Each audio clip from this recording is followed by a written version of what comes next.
सो good morning once again. आज का session start करते हैं। तो आप सबको पता है कि गार्प, जिसका एक ऑलरेडी फ्लैगशिप प्रोग्राम है विच इज एफआरएम, उन्होंने एक नया सर्टिफिकेशन लॉन्च किया है which is risk and AI. ठीक है, तो ऑलरेडी सब जगह machine learning, big data, AI का बात हो रहा है।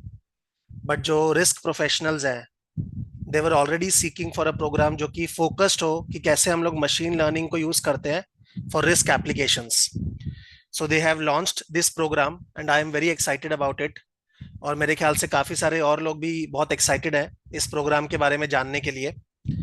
तो आज का जो वेबिनार है उसमें मैं आपको एक स्नीक पीक देने वाला हूँ कि ये जो कोर्स है आपका रिस्क एंड एआई, ये किस बारे में है, इसमें आप क्या चीजें पढ़ने वाले हो, इससे आपको क्या अपॉर्चुनिटीज मिलेंगी फ्यूचर में। राइट। इसका डिटेल्ड करिकुलम अभी नहीं आया है, वो करिकुलम आपका 1 अगस्त को आएगा। बट गाइडलाइंस आ चुकी है, स्टडी गाइड आ चुकी है, तो उसके बेसिस पे I am taking this webinar. Right. तो just to introduce machine learning, आप सबको पता है कि सबसे पहले इंडस्ट्रियल रेवोल्यूशन हुआ। राइट। उसके बाद आईटी रेवोल्यूशन हुआ and then what's next, that is big data revolution. Right. सबसे पहले इंडस्ट्रियल रेवोल्यूशन हुआ, फिर आईटी रेवोल्यूशन हुआ, और उसके बाद कौन सा रेवोल्यूशन है, that is big data revolution. वो ऑलरेडी स्टार्ट हो चुका है, तो हम लोग in the middle of big data revolution है। ये जो कोर्स है हमारा, it is about artificial intelligence. Right. Artificial intelligence, data science, machine learning, ये टर्म्स अलग अलग है बट काफी इंटरकनेक्टेड वे में यूज होते हैं। तो what is machine learning, what is machine learning? तो मशीन लर्निंग क्या है उसको समझने के लिए टेक एन एनालॉजी। जैसे एक स्टूडेंट होता है या एक चाइल्ड होता है, एक चाइल्ड कैसे सीखता है? बेस्ड ऑन एक्सप्लिसिट नॉलेज, उसको एक्सप्लिसिट नॉलेज मिलता है बुक से, टीचर से। उसके अलावा a child learns from first hand experiences. एक चाइल्ड को अगर सीखना है तो वो कैसे सीखता है? Based on explicit knowledge that he gathers from books, from teachers, उसके अलावा फ्रॉम फर्स्ट हैंड एक्सपीरियंसेस। उसी तरह से एक मशीन जो है ना, वो कैसे सीखती है? Based on explicit programs, based on explicit algorithms, and उसके अलावा इट लर्न्स फ्रॉम डेटा। जिस तरह से a student learns from experiences, उसी तरह से a machine learns from data, a machine learns from data. तो इसीलिए इसका नाम क्या है? Machine learning. नाउ रिस्क का अगर बात करेंगे, बिकॉज हमारा कोर्स बहुत ज्यादा फोकस्ड है on machine learning applications for risk. तो सबसे पहले रिस्क का बात करते हैं। आप सबको पता होगा कि 4 मेन तरह के रिस्क होते हैं। कौन कौन से? Credit risk, market risk, operational risk, liquidity risk. मैं बात करने वाला हूं कि मशीन लर्निंग का एप्लीकेशंस ये चारों रिस्क में कैसे आप ऑब्जर्व कर सकते हो। Credit risk, market risk, operational risk, liquidity risk. Credit risk का मतलब क्या है? एक बैंक का मेन काम क्या होता है? लोन्स देना। राइट। बैंक जब लोन्स देता है वो लोन्स पे डिफॉल्ट हो सकते हैं। राइट। तो बैंक्स अगर लोन्स देगा और उन लोन्स पे डिफॉल्ट होगा, उसके कारण banks will have to face huge losses. That is credit risk, that is credit risk. अच्छा, just before going deeper into types of risk, ये जो प्रोग्राम है ना, मेरे ख्याल से रिस्क एंड एआई, ये बिल्कुल बिगिनर लेवल पर्सन के लिए नहीं है। मतलब कोई ऐसा पर्सन जिसने आज तक रिस्क के बारे में कुछ पढ़ा नहीं है, this program I don't think will be suitable for him और हर। क्यों? बिकॉज ये कोर्स बहुत फोकस्ड है on applications of machine learning and AI into the risk management space, into the risk modelling space. Right. तो अपने को वो consider करते हुए चलना होगा कि यार थोड़ा सा रिस्क का तो आइडिया होना चाहिए। तो या तो आपने रिस्क पढ़ा है सीएफए के अंदर, या आपने रिस्क पढ़ा है एफआरएम के अंदर, या आप ऑलरेडी रिस्क मैनेजमेंट में काम कर रहे हो, तब आपके लिए कोर्स सूटेबल है। किसके लिए सूटेबल है वो सूटेबिलिटी मैट्रिक्स में अलग से डिस्कस भी करूंगा, बट जस्ट मैं एक आइडिया दे रहा हूं। अभी मैं आपको ब्रीफ में बता रहा हूं कि 4 तरह के रिस्क बैंक फेस करते हैं: credit risk, market risk, liquidity risk, operational risk. Credit risk क्या होता है? क्रेडिट रिस्क होता है risk of loss on account of customers defaulting, risk of loss on account of borrowers defaulting. तो banks जो हैं वो क्रेडिट रिस्क को कैसे मैनेज कर सकते हैं? बेसिकली किसी को भी लोन देने से पहले उनको इवैल्यूएट किया जाता है whether the customer is a good credit वर्दी कस्टमर और the customer is a bad credit वर्दी कस्टमर। राइट। एंड जो गुड क्रेडिट वर्दी कस्टमर्स हैं उन्हीं को वो लोन दिया जाएगा, जो बैड क्रेडिट वर्दी कस्टमर्स हैं उनका लोन रिजेक्ट कर दिया जाएगा। तो बैंक कैसे इवैल्यूएट करता है weather a customer is good credit वर्दी और बैड क्रेडिट वर्दी? उसके लिए banks use application score cards. क्या यूज करते हैं banks? Application score cards. Application score cards में होगा क्या, बहुत सारा डेटा रहेगा कस्टमर के बारे में, मतलब borrower attributes, loan attributes. And वो डेटा को यूज करके मशीन क्या करेगा, मशीन एक मॉडल देगा आपको, जो मॉडल आपको हेल्प करेगा to find out the credit scores of the customer. तो आपने क्रेडिट स्कोर सुना होगा, बिटवीन 300 टू 800। अगर क्रेडिट स्कोर हाई है तो आपका क्रेडिट वर्दीनेस हाई है, तो आपको लोन दे दिया जाएगा। अगर आपका क्रेडिट स्कोर लो है तो आपका क्रेडिट वर्दीनेस लो है, तो आपका लोन रिजेक्ट कर दिया जाएगा।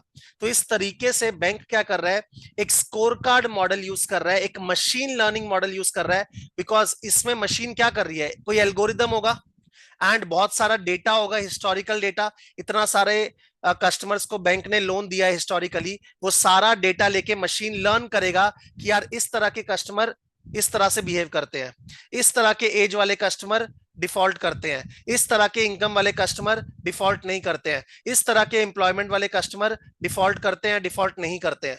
तो a relationship will be established between the credit worthiness of the customer and the borrower attributes, and that model will be used to evaluate a new customer that is walking into the bank. अगर वो new customer का credit score high है तो bank loan को accept करेगा, वरना bank loan को reject कर देगा। नाउ ये जो एप्लीकेशन स्कोर कार्ड है ये कैसे बनता है, based on machine learning models. This application score card is built on machine learning models. मैं आपको इस कोर्स के एंड में ये रिस्क एंड एआई का कैंडिडेट गाइड भी दिखाने वाला हूं, उसमें इन्होंने केस स्टडीज दी हैं। तो एक केस स्टडी आपका क्या दिया है, credit scoring and lending decisions. तो credit scoring and lending decision क्या है कि हमें किसका लोन एक्सेप्ट करना है, किसका रिजेक्ट करना है। बिकॉज मैं पहले तो एक ड्यू डिलीजेंस करूंगा ना, बट मैं rather than using expert judgment जहां पे एक ह्यूमन बायस आ सकता है, I will ask machine to give me the output कि यार ये कस्टमर का क्रेडिट वर्दीनेस हाई है या लो है। तो वहां पे कोई बायसेस नहीं होंगे, because the decision making will be done based on data, right. That is an application of machine learning in the credit risk space. Application of machine learning in the credit risk space, right? मैं बहुत सारे Excel sheets भी आपको दिखाने वाला हूं in the due course. तो वो अगर मैं आपको दिखाऊंगा, यहाँ पे एक पीडी मॉडलिंग का हम लोगों ने शीट बना रखा है। यहाँ पे पीडी मॉडलिंग मतलब प्रोबेबिलिटी ऑफ डिफॉल्ट। वहां पे हम लोग कस्टमर का डेटा लेके चल रहे हैं, ड्यूरेशन का, अमाउंट ऑफ लोन का, एम्प्लॉयमेंट स्टेटस क्या है उसका, एज क्या है, जॉब स्टेटस क्या है, एंड अकॉर्डिंगली हम लोग प्रिडिक्ट करने वाले हैं कि वो कस्टमर डिफॉल्ट करेगा या डिफॉल्ट नहीं करेगा। अगर उसके डिफॉल्ट करने के चांसेस हाई हैं तो उसका क्रेडिट स्कोर लो आने वाला है एंड उस कस्टमर के लोन को हम लोग रिजेक्ट कर देंगे। अगर उसके डिफॉल्ट के चांसेस लो है, राइट, तो उसका क्रेडिट स्कोर हाई आएगा, उसके लोन को हम लोग एक्सेप्ट कर लेंगे। तो ये जो मॉडल है, ऑब्वियसली मैं मॉडल में डिटेल्ड वॉक थ्रू यहाँ पे नहीं दे सकता हूं, बट जो भी मॉडल्स यहाँ पे बन रहे हैं वो मॉडल्स का ऑब्जेक्टिव क्या है, to evaluate the credit worthiness of the customer. And this is an application of machine learning, this is an application of machine learning, right. तो यहाँ पे हम लोग मशीन लर्निंग मतलब बहुत बड़ा डेटा यूज कर रहे हैं, जिसके बेसिस पे मशीन लर्न कर रहा है relationships between the credit worthiness and the attributes of the customer, and that relationship will be used to evaluate a new customer, right? तो ये हो गया आपका क्रेडिट रिस्क। उसके बाद बात करते हैं मार्केट रिस्क की, बिकॉज अपने को समझना है ये कोर्स बहुत ज्यादा फोकस्ड है रिस्क के ऊपर, ठीक है। मैं आज तक मशीन लर्निंग बहुत सालों से पढ़ा रहा हूं, बट कभी भी इतना एक्साइटेड नहीं हुआ, बिकॉज आप सबको पता है कि मेरा जो एक्सपर्टीज है that is into risk management, that is into risk modelling. तो एक कोर्स हम लोग भी देख रहे थे जो रिस्क के ऊपर फोकस्ड हो। पहले एक कोर्स आया था, आपको पता होगा कुछ टाइम पहले, FDP, that is finance data professional, that was focused on finance, उसमें फाइनेंस एप्लीकेशंस था। बट ये कोर्स और ज्यादा मुझे अच्छा लगा बिकॉज इसमें रिस्क फोकस है, तो जो रिस्क प्रोफेशनल्स है उनको एक नीश प्रोग्राम मिल रहा है, राइट। इसीलिए हम लोग रिस्क का बात कर रहे हैं। तो क्रेडिट रिस्क का बात हुआ, उसके बाद बात करते हैं मार्केट रिस्क की। मार्केट रिस्क क्या होता है, risk of loss on account of change in market variables, risk of loss on account of change in market variables. जैसे एक बहुत इंपॉर्टेंट वेरिएबल है विच इज इंटरेस्ट रेट। आप सबको पता है कि बैंक्स जो हैं उनका एक ट्रेजरी डिवीजन होता है जो इन्वेस्टमेंट पोर्टफोलियो हैंडल करता है। बैंक्स लोन्स देते हैं, right, loans is also like an investment only, but उसके अलावा बैंक्स इन्वेस्टमेंट करते हैं इनटू इक्विटीज, इन्वेस्टमेंट करते हैं इनटू बॉन्ड्स। तो बॉन्ड पोर्टफोलियो में अगर आपने इन्वेस्ट किया है, आप सोचो at a certain interest rate से आपने कुछ ट्रेजरी बॉन्ड्स में इन्वेस्ट किया है at a rate of 4%, and market में रेट बढ़ गया, मार्केट में रेट बढ़ गया, तो वो जो बॉन्ड पोर्टफोलियो है उसका वैल्यू गिरेगा या बॉन्ड पोर्टफोलियो का वैल्यू बढ़ेगा? रिप्लाई करना जो लोग बॉन्ड मैकेनिज्म को जानते हैं, राइट। आपने एक बॉन्ड पोर्टफोलियो में इन्वेस्ट किया है, वहां पे रेट्स मार्केट में बढ़ गए, तो बॉन्ड का वैल्यू गिरेगा या बॉन्ड का वैल्यू बढ़ेगा? बॉन्ड का वैल्यू गिरेगा। क्यों गिरेगा? बिकॉज आपने इन्वेस्ट किया 4% फिक्स्ड रेट पे, मार्केट में रेट्स बढ़ गए, सिमिलर बॉन्ड्स के लिए ज्यादा रेट मिल रहे हैं, तो आपका जो इन्वेस्टमेंट है वो अनअट्रैक्टिव हो गया ना। तो अगर वो अनअट्रैक्टिव हो गया तो उसका वैल्यू गिरने वाला है। इसका मतलब बैंक्स को इंटरेस्ट रेट के चेंज होने के कारण लॉसेस होंगे, बैंक्स को इंटरेस्ट रेट के चेंज होने के कारण लॉसेस होंगे। Now the question is, interest rate किन किन फैक्टर्स के कारण चेंज हो सकता है? इंटरेस्ट रेट किन किन फैक्टर्स के कारण चेंज हो सकता है? वहां पे आपको मशीन लर्निंग हेल्प करेगा। मशीन लर्निंग बताएगा कि इंटरेस्ट रेट 3 तरीकों से चेंज हो सकता है: level factor, slope factor, curvature factor. आप सबको पता है कि यील्ड कर्व होता है, यील्ड कर्व, यील्ड कर्व मतलब अलग अलग मैच्योरिटी, अलग अलग टेनर्स का एक यील्ड रहता है, एक रेट रहता है, राइट।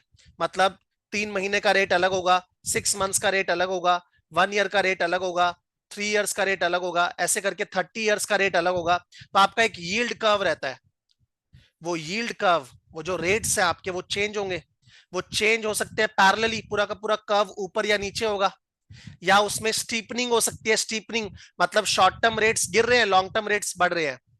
या एक होता है कर्वेचर। क्या होता है curvature? For example short term long term दोनों रेट्स गिर रहे हैं, मीडियम टर्म बढ़ रहे हैं। तो मैं आपको थोड़ा सा एक्सेल दिखाता हूं, तब आपको समझ में आएगा। तो यहां पर क्या है, आप बहुत बड़ा डेटा दे रहे हो, किसका?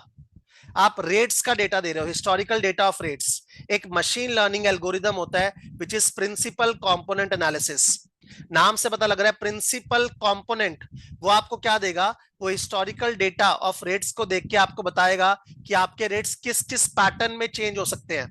There can be a parallel shift, there can be a steepening, there can be a curvature, right. Curvature, curvature का मतलब क्या होता है? Like this, for example short term rates long term rates बढ़ गए, राइट, मीडियम टर्म रेट्स गिर गए, right. Curvature, curve change हो गया, तो शॉर्ट टर्म लॉन्ग टर्म बढ़ गए, मीडियम टर्म गिर गए। उल्टा भी हो सकता है, शॉर्ट टर्म लॉन्ग टर्म गिर गए, मीडियम टर्म बढ़ गए। Parallel shift, this blue curve shows parallel shift, and there can be steepening, steepening, flattening. तो ये जो रेट्स के मैकेनिज्म है कि यार रेट्स किस किस तरीके से चेंज होगा, बिकॉज आपको पता है कि रेट चेंज होने के कारण बॉन्ड पोर्टफोलियो पे लॉसेस होंगे। आप वो लॉसेस को क्वांटिफाई करना चाहते हो। सी, रिस्क मैनेजमेंट में ना एक फंडा याद रखना, रिस्क मैनेजमेंट क्या बोलता है? आपको हर एक रिस्क को क्वांटिफाई करना है। You have to identify the risk, you have to quantify the risk, then you have to think about managing the risk. अगर आप रिस्क को क्वांटिफाई नहीं कर सकते तो आप रिस्क को मैनेज नहीं कर पाओगे। That is the basic fundamental of risk modelling, right. तो हमें क्वांटिफाई करना ही है कि यार मेरा बॉन्ड पोर्टफोलियो है, उसमें रेट्स चेंज होने के कारण लॉसेस हो सकते हैं, तो वो लॉसेस कितने होंगे? उसके लिए आपको देखना होगा कि रेट कैसे कैसे चेंज हो सकता है, what are the factors that drive the change in interest rates. So that is your level factors, that is your slope factor, that is your curvature factor, right. हम लोग पैटर्न्स आइडेंटिफाई कर रहे हैं data को देख के कि यार रेट्स कैसे कैसे चेंज हो सकते हैं, एंड देन हम लोग क्वांटिफाई करेंगे उसके कारण क्या लॉसेस होंगे, एंड फिर उसके मैनेजमेंट के बारे में सोचेंगे, फिर उसके मैनेजमेंट के बारे में सोचेंगे। लेवल फैक्टर के लिए आप रिस्क मैनेजमेंट अलग तरीके से करोगे, स्लोप के लिए अलग तरीके से करोगे, कर्वेचर के लिए अलग तरीके से करोगे। तो मैनेजमेंट तो तब आएगा ना जब क्वांटिफिकेशन कर पाओगे, right. So that is an idea of a machine learning model in the applications of market risk. ठीक है, तो जैसे अगर मैं आपको आरएआई का गाइड दिखाऊं, उसमें इन्होंने दिया हुआ है यहाँ पे market risk management case studies. तो मार्केट रिस्क में क्या देगा? यही देगा। अभी तक डिटेल्ड करिकुलम नहीं आया, बट ये वेबिनार अपने डिटेल्ड करिकुलम से पहले ले रहे हैं, बिकॉज हम लोग ऑलरेडी मशीन लर्निंग बहुत टाइम से कर रहे हैं। दिस इज नॉट कि अब ये कोर्स आया इसलिए अपने मशीन लर्निंग कर रहे हैं। हाँ, एक्साइटमेंट डेफिनेटली मेरा बड़ा है, क्योंकि ये फोकस्ड है on risk management, risk modelling, that is the area we love, right. आगे चलते हैं। नाउ मार्केट रिस्क में, अच्छा बैंक्स जो है वो डेरिवेटिव्स में बहुत ज्यादा ट्रेड करते हैं, डेरिवेटिव्स को यूज करते हैं, राइट, स्पेक्यूलेशन के लिए, हेजिंग पर्पस के लिए। तो उसमें ऑप्शंस बहुत ज्यादा यूज होते हैं। ऑप्शंस का वैल्यूएशन कैसे करते हैं आज तक, जो लोग जानते हैं, ऑप्शंस का वैल्यूएशन किस मॉडल से करते हैं? ऑप्शंस का वैल्यूएशन किस मॉडल से करते हैं? ब्लैक शोल्स मॉडल, सबको बताइए, ऑप्शंस का वैल्यूएशन ब्लैक शोल्स मॉडल से होता है। नाउ आजकल ब्लैक शोल्स मॉडल से भी अच्छा मॉडल है आपका deep learning, artificial neural network. Black Scholes model में जो लोग जानते हैं बीएसएम को, बहुत लिमिटेशंस था, आपको बहुत सारे एजम्पशंस को लेके चलना है, right, point number one. Secondly, आपके जो भी इनपुट्स हैं जिसके बेसिस पे ऑप्शन का प्राइस डिटरमाइन होता है, उसमें there can be complex non linear interactions, there can be complex non linear interactions, वो बीएसएम ढंग से हैंडल नहीं कर पाता। जो कम्प्लेक्स पैटर्न्स होते हैं, right, like volatility smiles, volatility skews, वो बीएसएम कैप्चर नहीं कर पाता, राइट। उसके अलावा जो कम्प्लेक्स डेरिवेटिव्स होते हैं, एक्सोटिक्स होते हैं, एक्सोटिक ऑप्शंस, उसके लिए आप बीएसएम को यूज नहीं कर सकते। तो you can use neural networks, you can use neural networks, right. Although अभी तो कोर्स लॉन्च हुआ है तो हम लोग बहुत सारे एक्सेल्स और बनाएंगे, बट जो भी मेरे बने हुए थे उसको मैं दिखा रहा हूं आपको। फॉर एग्जांपल यहाँ पे आप देख सकते हो, मैंने सारे इनपुट लिए ऑप्शंस के, right. For example stock price, strike price, interest rate, volatility, ठीक है, उसके अलावा टर्म, टाइम, और हम लोगों ने यहाँ पे ऑप्शन का प्राइस निकाला है using artificial neural network. Option का प्राइस निकाला है यूजिंग आर्टिफिशियल न्यूरल नेटवर्क। तो यहाँ पे ब्लैक शोल्स मॉडल से मैंने दिखाया है ऑप्शन का प्राइस, राइट, क्या आ रहा है, और यहाँ पे आर्टिफिशियल न्यूरल नेटवर्क से निकाला है। आर्टिफिशियल न्यूरल नेटवर्क जो है ना, वो काफी एडवांस्ड है एज कम्पेयर टू बीएसएम। तो जो भी ट्रेडिशनल फाइनेंस पढ़ रहे हैं, अगर वो अपने आप को अपग्रेड नहीं करेंगे ना, तो वो लोग रिडंडेंट होने वाले हैं, बिकॉज आप अभी भी बीएसएम पढ़ रहे हो। बीएसएम पढ़ना चाहिए, नो डाउट, बिकॉज वहां से आपको फंडामेंटल समझ में आते हैं, but in practice BSM is getting replaced bye artificial neural network. क्यों रिप्लेस हो रहा है आर्टिफिशियल न्यूरल नेटवर्क से? बिकॉज मैंने आपको बोला कि जो भी कम्प्लेक्स पैटर्न्स हैं वो बीएसएम हैंडल नहीं कर सकता। बीएसएम की एजम्पशंस हैं, राइट, बीएसएम में बहुत सारे एजम्पशंस हैं जो एएनएन को नहीं चाहिए। एएनएन आप तब भी ट्रेन कर सकते हो विदाउट कंसीडरिंग एनी एजम्पशंस। आप कम्प्लेक्स डेरिवेटिव्स के लिए भी आर्टिफिशियल न्यूरल नेटवर्क को यूज कर सकते हो। तो जब ये कोर्स हम लोग करेंगे तो ये सारे एक्सेल शीट्स पे पूरा वॉक थ्रू आपको दिखाएंगे, बिकॉज एक्सेल से अपने को समझ में आएगा कि यार ट्रेडिशनली क्या मॉडल्स यूज होते थे और इंडस्ट्री में कौन से मॉडल्स उनको रिप्लेस कर रहे हैं in the machine learning space, right. अभिजात का एक क्वेश्चन आया है, can ML based risk models be different from AI? AI is a broader term, ML is a part of AI, right. मैं AI के ऊपर और डिस्कस करूंगा। और is it the same thing with simulation? Simulation अलग हो गया, right. AI के अंदर क्या क्या आता है, ML is part of AI, और AI के अंदर क्या क्या आता है अपने डिस्कस करेंगे अभी, right, during this webinar only. But this is an example of artificial neural network for option pricing. तो this is a real shout out to all those people जो सीएफए कर रहे हैं, एफआरएम कर रहे हैं, सीए कर रहे हैं, कि आपको अपने आप को अपग्रेड करना होगा with the machine learning, because the traditional models are getting replaced by this machine learning and AI. So ANN are versatile and efficient alternatives to the Black-Scholes model. Is that clear? तो ये आपका market risk में application हुआ। बहुत सारे application में discuss कर सकता हूं, but I want to keep it within 1 hour, तो मैं इतना टाइम स्पेंड नहीं करूंगा 10 एप्लीकेशंस पे। अदरवाइज इन द कोर्स जितना एप्लीकेशंस हो सकता है मार्केट रिस्क में वो हम लोग करेंगे, बिकॉज हम लोग भी अपने आप को अपग्रेड करना चाहते हैं, एंड ये कोर्स के थ्रू अपने को अपॉर्चुनिटीज मिलता है अपग्रेड करने का, राइट। बिकॉज पढ़ाना है तो उसके लिए बहुत पढ़ना पड़ता है, तो हम लोग भी नए नए एप्लीकेशंस देखते हैं कहाँ कहाँ पे मार्केट रिस्क में आपका मशीन लर्निंग यूज हो रहा है।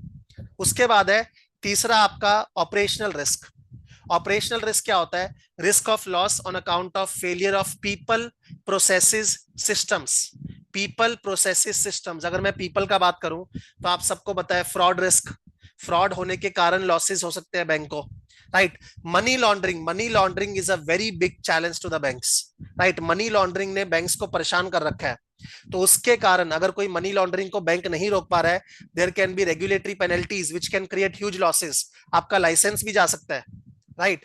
पेटीएम में जो हुआ वो मनी लॉन्ड्रिंग एग्जैक्टली नहीं था, लेकिन money laundering is kind of Paytm case only.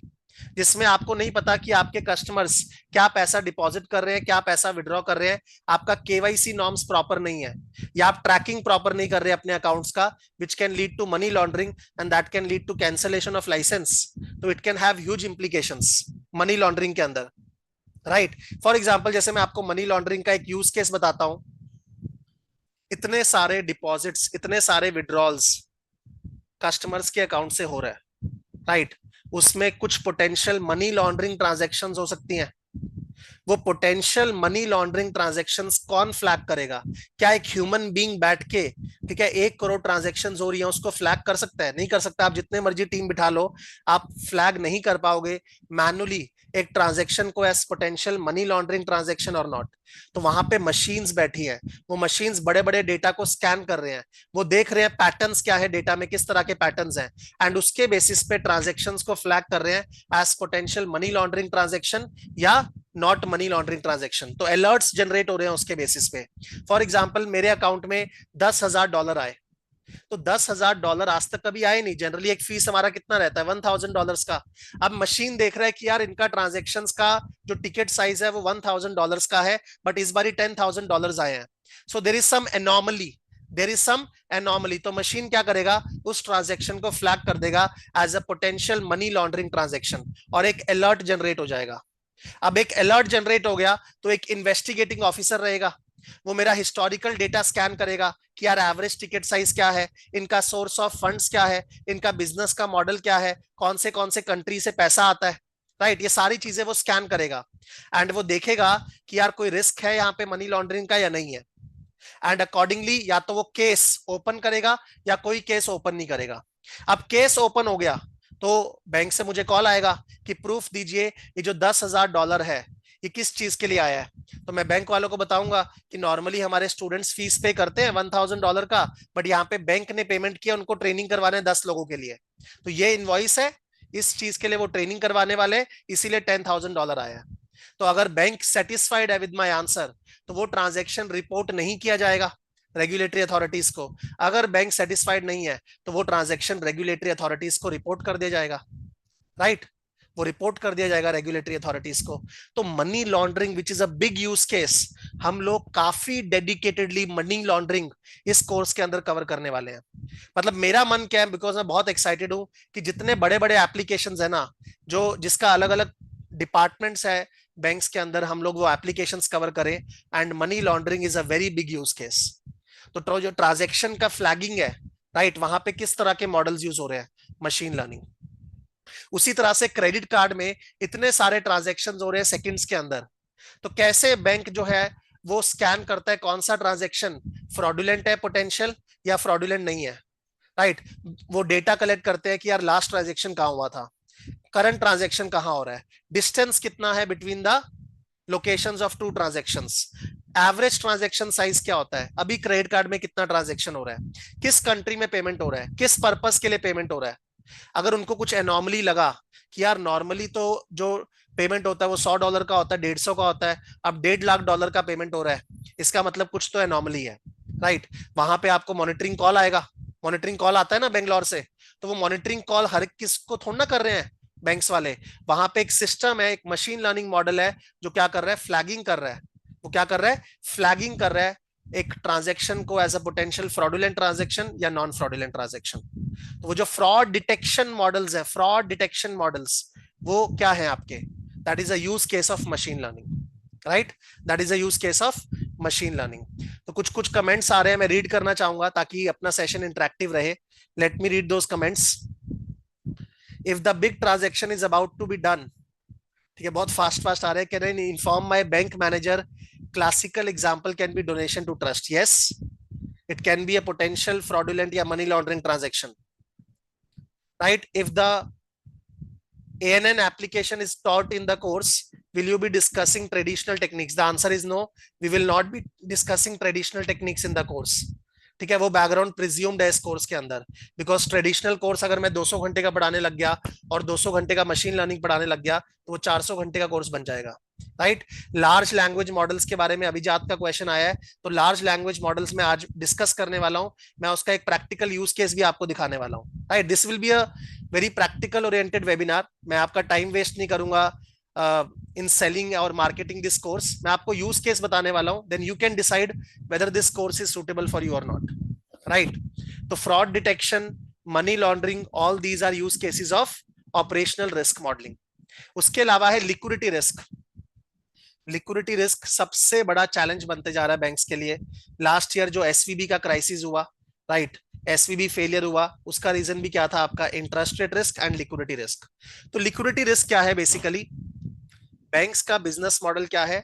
वो लोग शॉर्ट टर्म डिपॉजिटर से पैसा लेते हैं एंड लॉन्ग टर्म के लिए लेंड करते हैं। शॉर्ट टर्म डिपॉजिटर से पैसा लेते हैं, लॉन्ग टर्म के लिए लेंड करते हैं। राइट, अंदर ही अंदर एक नेट इंटरेस्ट मार्जिन कमाने को मिलता है, बिकॉज डिपॉजिटर को कितना पे करना है? 2%, 3%, और लोन पे चार्ज कर रहे हैं 9%, 10%। तो ये जो मेच्योरिटी मिसमैच है, मेच्योरिटी मिसमैच, उसके कारण बैंक्स को एक निम कमाने को मिलता है, नेट इंटरेस्ट मार्जिन। राइट, अभी एचडीएफसी बैंक का रिजल्ट आया वीकेंड पे, मेरा काफी बड़ा एक्सपोजर है तो मैं उसका रिजल्ट स्कैन कर रहा था। तो वहां पे हम लोग कुछ कुछ इनपुट्स को देखते हैं, निम को डेफिनेटली देखते हैं कि यार इनके नेट इंटरेस्ट मार्जिन कैसे हैं। तो आपको भी वो रिपोर्ट पढ़ना चाहिए अगर आप रिस्क प्रोफेशनल हो, जो एचडीएफसी बैंक का रिजल्ट आया। तो निम is a very important indicator of the banking business. Now ये जो मेच्योरिटी मिसमैच है ना, उसके कारण रिस्क भी अराइज होता है। क्या रिस्क अराइज होता है? Cash flow risk. क्या रिस्क अराइज होता है? Cash flow risk.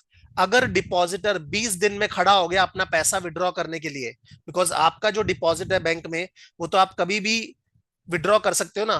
तो अगर डिपॉजिटर बैंक में खड़ा हो गया पैसा विड्रॉ करने के लिए, बट आपने अपने पैसे को फंसाया हुआ है लॉन्ग टर्म लोन्स में, तो क्या आप उस डिपॉजिटर को पे बैक कर पाओगे? नहीं कर पाओगे। तो कल को अगर कोई भी स्ट्रेसफुल सिचुएशन हो गया and the depositor run of happens on the bank, run of मतलब सारे खड़े हो गए पैसा विड्रॉ करने के लिए, and you don't have sufficient liquid resources to pay them, right, and you don't have sufficient liquid resources to pay them, then liquidity risk can translate into insolvency risk. Liquidity risk can translate into insolvency risk. मतलब आप depositor को पे back नहीं कर पा रहे तो आप इंसॉल्वेंट हो सकते हो, जो एसवीबी में हुआ था। राइट, तो उसके लिए आपको लिक्विड एसेट्स में इन्वेस्ट करना होगा, आपको लिक्विड सिक्योरिटीज में इन्वेस्ट करना होगा। बट द प्रॉब्लम इज, अगर मैं 100% पैसा लिक्विड सिक्योरिटीज में इन्वेस्ट करूंगा, तब तो मेरा बहुत बड़ा अपॉर्चुनिटी कॉस्ट है, बिकॉज लिक्विड सिक्योरिटी में मेरे को 3%, 4% मिलेगा, और लोन से मुझे 10% मिलता है, मैं निम कमा ही नहीं पाऊंगा। और अगर मैं बिल्कुल भी लिक्विड सिक्योरिटीज में नहीं रखूंगा, तब एक रिस्क है, liquidity risk translating to insolvency risk. So I have to find out a sweet spot कि यार कितना पैसा अपने लिक्विड एसेट्स में रखें, कितना पैसा अपने लिक्विड एसेट्स में रखें। राइट, उसके लिए बैंक क्या करते हैं? बिहेवियरल मॉडलिंग करते हैं। क्या करते हैं? Behavioural modelling. एंड आजकल बिहेवियरल मॉडलिंग में मशीन लर्निंग मॉडल्स यूज हो रहे हैं। तो जो भी आपके नॉन मेच्योरिंग डिपॉजिट्स हैं, उसको हम लोग कासा बोलते हैं, करंट अकाउंट, सेविंग अकाउंट, जिसमें मेच्योरिटी नहीं है, जिसमें कस्टमर कभी भी आके अपना पैसा विड्रॉ कर सकता है। वहां पर मुझे दो पोर्शन निकालने होते हैं, volatile portion and stable portion. Volatile मतलब जो पोर्शन आपका शॉर्ट टर्म में विड्रॉ हो सकता है, एंड स्टेबल मतलब जो बैलेंस आपका लॉन्ग टर्म तक बैंक में रहेगा। तो जितना पोर्शन आपका शॉर्ट टर्म में विड्रॉ हो सकता है, वॉलेटाइल पोर्शन, उतना ही मैं लिक्विड एसेट्स में अपना पैसा ब्लॉक करूंगा, बिकॉज लिक्विड एसेट्स में ब्लॉक करने से मेरा अपॉर्चुनिटी कॉस्ट है। तो यहां हमने बहुत सारे मॉडल्स दिखाए हैं, उसमें से कुछ मॉडल्स जो है आपके, वो मशीन लर्निंग मॉडल्स हैं। क्या है? Machine learning models. तो ये जो मॉडल्स हैं वो आपको क्या आउटपुट देंगे? स्टेबल पोर्शन कितना है आपका, और आपका वॉलेटाइल पोर्शन कितना है। अगर स्टेबल 73% है तो वॉलेटाइल 27% है, मतलब 27% पैसा आपका शॉर्ट टर्म में विड्रॉ हो सकता है।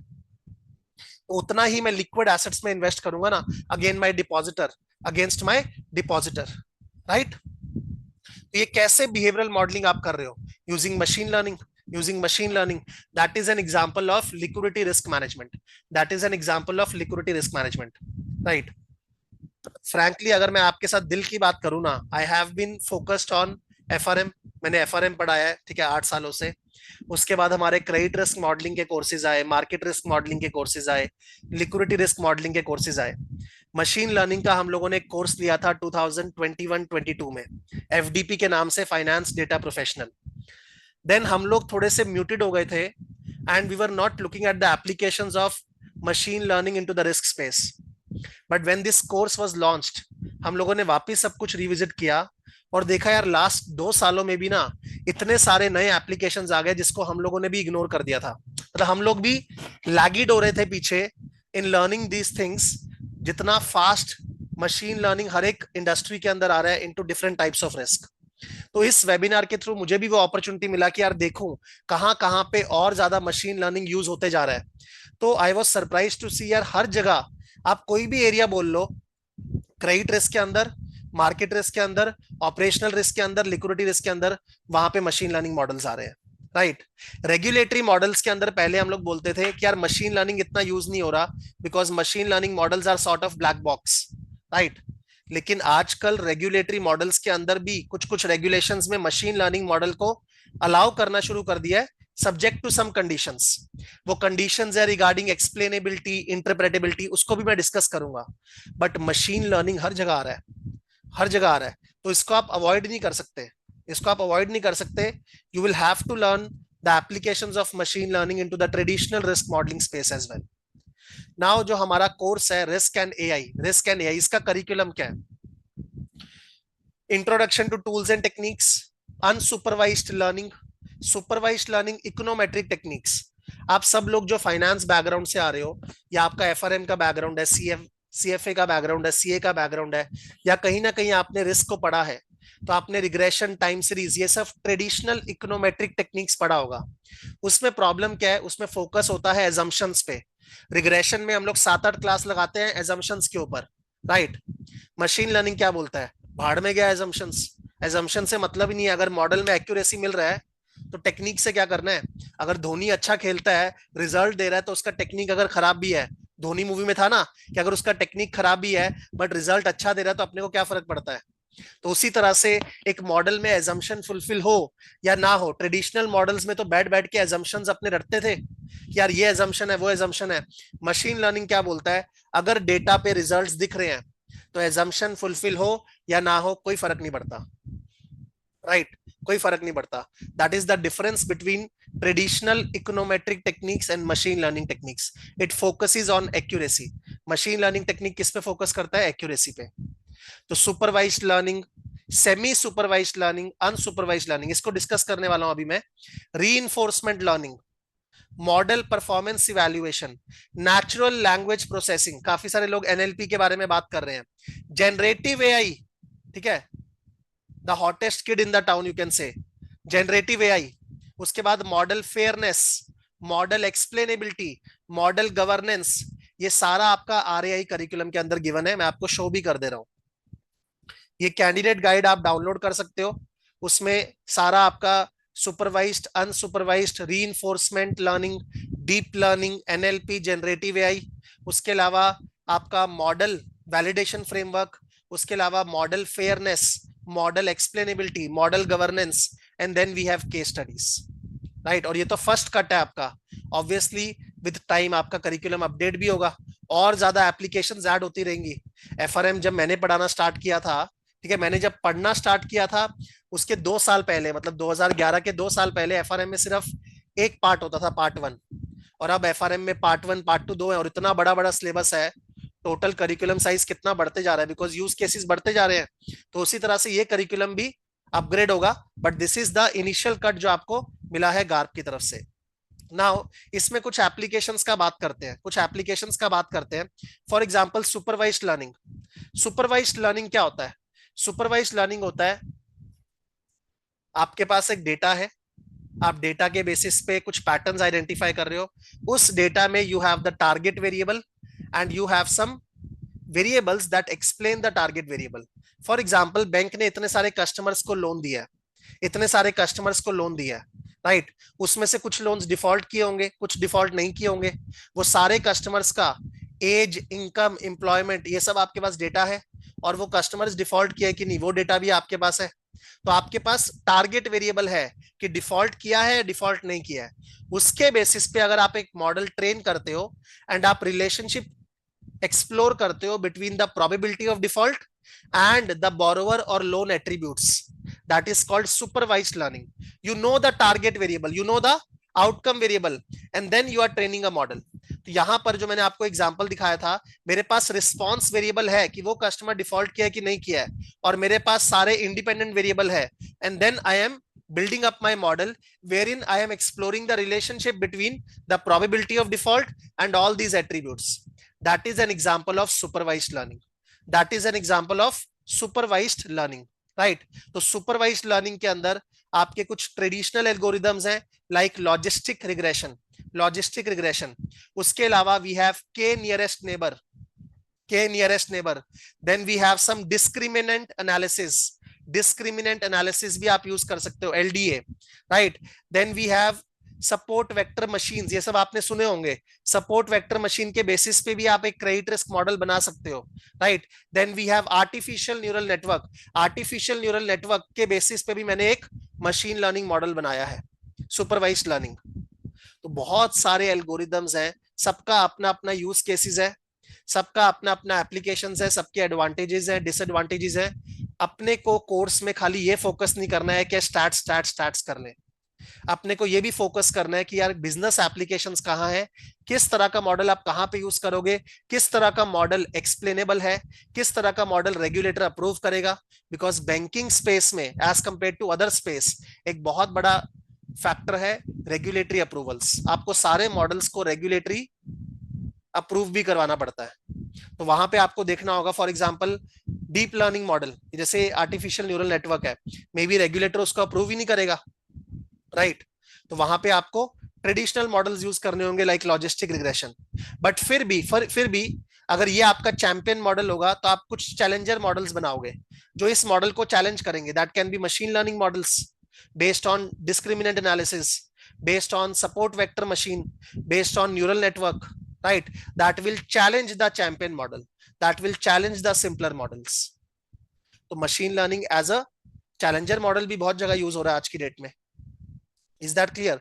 This is an example of supervised learning that will help the bank to discriminate between the good borrowers and the bad borrowers, right? By finding out the probability of default, by finding out the probability of default, right? उसके बाद है आपका, अच्छा, performance evaluation भी आएगा। जैसे हम लोग एक कंफ्यूजन मैट्रिक्स बनाते हैं, कंफ्यूजन मैट्रिक्स, उसके अंदर 4 सेल्स होते हैं, true positive, true negative, false positive, false negative. True positive क्या होता है? एक कस्टमर डिफॉल्टर है और आपने उसको डिफॉल्टर बोला, मॉडल तो प्रेडिक्ट कर रहा है ना, तो एक्चुअल में वो डिफॉल्टर था और मॉडल ने भी उसको डिफॉल्टर बोला। ट्रू नेगेटिव क्या होता है? एक कस्टमर नॉन डिफॉल्टर था, मॉडल ने भी उसको नॉन डिफॉल्टर बोला। फॉल्स पॉजिटिव क्या होता है? एक कस्टमर नॉन डिफॉल्टर था, उसको मॉडल ने डिफॉल्टर बोला। फॉल्स नेगेटिव क्या होता है? एक कस्टमर डिफॉल्टर था, उसको नॉन डिफॉल्टर बोला। फॉल्स नेगेटिव मतलब आपने नेगेटिव बोला, नॉन डिफॉल्टर बोला, बट वो गलत है, एक्चुअल में वो डिफॉल्टर था, राइट? तो ट्रू पॉजिटिव डिफॉल्टर को डिफॉल्टर बोला, ट्रू नेगेटिव नॉन डिफॉल्टर को नॉन डिफॉल्टर बोला। फॉल्स पॉजिटिव, पॉजिटिव मतलब डिफॉल्टर बोला लेकिन गलत, नॉन डिफॉल्टर को डिफॉल्टर बोला, false positive. False negative, negative मतलब नॉन डिफॉल्टर बोला बट गलत नॉन डिफॉल्टर बोला, डिफॉल्टर को नॉन डिफॉल्टर बोला। बैंक्स जो हैं वो अलग अलग मॉडल्स बनाएंगे एंड देखेंगे कहां पे एक्यूरेसी हाईएस्ट है। जहां पे true positive plus true negative out of total 4 cells highest है, वो मॉडल सबसे अच्छा है, राइट? अच्छा, कुछ मॉडल्स जो है क्या पता वो फॉल्स पॉजिटिव को मिनिमाइज करते हो, ये तो मिनिमाइज करना होगा ना फॉल्स पॉजिटिव को, फॉल्स नेगेटिव को मिनिमाइज करना चाहोगे, ट्रू पॉजिटिव को मैक्सिमाइज करना चाहोगे, ट्रू नेगेटिव को मैक्सिमाइज करना चाहोगे। कुछ मॉडल्स है जो मैंने आपको इतने सारे मॉडल्स दिखाए जो फॉल्स पॉजिटिव को मिनिमाइज करेंगे, कुछ मॉडल्स है जो फॉल्स नेगेटिव को मिनिमाइज करोगे। तो आप कौन सा मॉडल चूज करोगे? वो डिपेंड करेगा कि आप किसके ऊपर ज्यादा फोकस्ड हो। फॉर एग्जाम्पल मुझे बताओ, क्रेडिट रिस्क के अंदर you are more concerned about false positive or you are more concerned about false negative? Credit risk के अंदर आप ज्यादा कंसर्न हो फॉल्स पॉजिटिव के बारे में या फॉल्स नेगेटिव के बारे में? मतलब डिफॉल्टर को नॉन डिफॉल्टर बोलने से बैंक को ज्यादा नुकसान है या नॉन डिफॉल्टर को डिफॉल्टर बोलने से बैंक को ज्यादा नुकसान है? डिफॉल्टर को नॉन डिफॉल्टर बोलने से बैंक को ज्यादा नुकसान है या नॉन डिफॉल्टर को डिफॉल्टर बोलने से बैंक को ज्यादा नुकसान है? नॉन डिफॉल्टर को डिफॉल्टर बोलने से ज्यादा नुकसान है या डिफॉल्टर को नॉन डिफॉल्टर बोलने से ज्यादा नुकसान है? डिफॉल्टर को नॉन डिफॉल्टर बोलने से ज्यादा नुकसान है, क्योंकि अगर आप डिफॉल्टर को नॉन डिफॉल्टर बोलोगे, उसको लोन दे दोगे 1 करोड़ का, वो तो पूरा डिफॉल्ट करने वाला है, तो 1 करोड़ जाएगा, 1 करोड़ जाएगा, राइट। अगर आप डिफॉल्टर को नॉन डिफॉल्टर बोल दोगे तो सीधा प्रिंसिपल अमाउंट डूबेगा आपका। और वही अगर आप नॉन डिफॉल्टर को डिफॉल्टर बोलोगे, मतलब आपने उसका लोन नहीं अप्रूव किया, बिकॉज वो डिफॉल्टर बोला आपने, तो अप्रूव नहीं किया, तो आपका लॉस कितना होगा? इंटरेस्ट का लॉस कितना होगा? इंटरेस्ट। सिमिलरली आप सोचो, क्रेडिट कार्ड में किसी ट्रांजेक्शन को फ्लैग करना एक नॉन फ्रॉडुलेंट ट्रांजेक्शन है, उसको आप फ्लैग कर रहे हो as fraudulent, non fraudulent transaction को फ्लैग कर रहे हो एज फ्रॉडुलेंट, उसमें बैंक का नुकसान क्या है? कस्टमर इरिटेट होगा, कॉल जाएगा, तो एक कॉल करने का कॉस्ट है, और कस्टमर इरिटेट होगा, उसका एक कॉस्ट है। और दूसरा, फ्रॉडुलेंट ट्रांजेक्शन को नॉन फ्रॉडुलेंट बोल दिया तो कॉल नहीं जाएगा, कल को वो पूरा पैसा फ्रॉडुलेंट है तो वो जो कस्टमर है वो बैंक में आके क्लेम करेगा, तो बैंक का पूरा नुकसान होगा। तो कहां पे ज्यादा नुकसान है, कहां पे ज्यादा नुकसान है, यू हैव टू सी। अगर मैं फ्रॉडुलेंट को नॉन फ्रॉडुलेंट बोल रहा हूं, फ्रॉडुलेंट को नॉन फ्रॉडुलेंट बोल रहा हूं, तब तो पूरा अमाउंट डूब जाएगा। अगर 10 लाख का ट्रांजेक्शन कर लिया, बिकॉज आपने नॉन फ्रॉडुलेंट बोला, आपने कंफर्म ही नहीं किया कस्टमर से, तो 10 लाख डूबेगा, क्योंकि कस्टमर तो आपसे ही क्लेम करने वाला है, वो पे थोड़ा ना करेगा अपने क्रेडिट कार्ड को, राइट। बट अगर आपने नॉन फ्रॉडुलेंट को फ्रॉडुलेंट बोला, तो वहां पे तो एक कस्टमर कॉल का ही कॉस्ट है ना, कस्टमर इरिटेट होगा, और आपको जो कॉल करना है मॉनिटरिंग कॉल, उसी का कॉस्ट है। तो you have to evaluate the trade offs, you have to evaluate the trade offs, right. तो फॉल्स पॉजिटिव, फॉल्स नेगेटिव, कुछ मॉडल फॉल्स पॉजिटिव को मिनिमाइज करेंगे, कुछ मॉडल फॉल्स नेगेटिव को मिनिमाइज करेंगे। ये सारा डिस्कशन जो है वो आपका मॉडल इवैल्यूएशन के अंदर गिवन है, model estimation and then model performance evaluation. तो परफॉर्मेंस इवैल्यूएशन में हम लोग क्या डिस्कस करेंगे? These confusion matrices and all. तो किसी ने बोला रिपीट करो, सिंपल 15-20 सेकंड में रिपीट करूंगा।